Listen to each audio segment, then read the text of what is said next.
Hi guys, welcome back to our channel How to Log In. Today in this video I'm going to show you how to log into your Axis Bank account. To do so, follow some simple steps with me. First of all, go to your browser and your default search engine. Then search Axis Bank Login.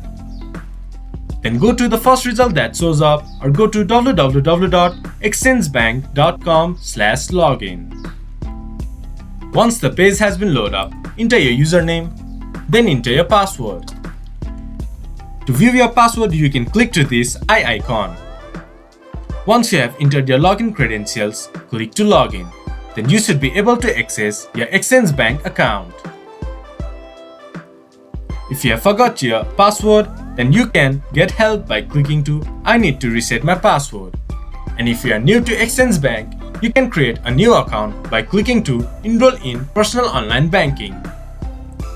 You can also open a new personal account by clicking to this Open a new personal account online. This much for today's video. If you guys find our video helpful, please leave a like and comment. And do not forget to subscribe our channel and hit the bell icon. I'll see you guys again in our next video. Thank you for watching.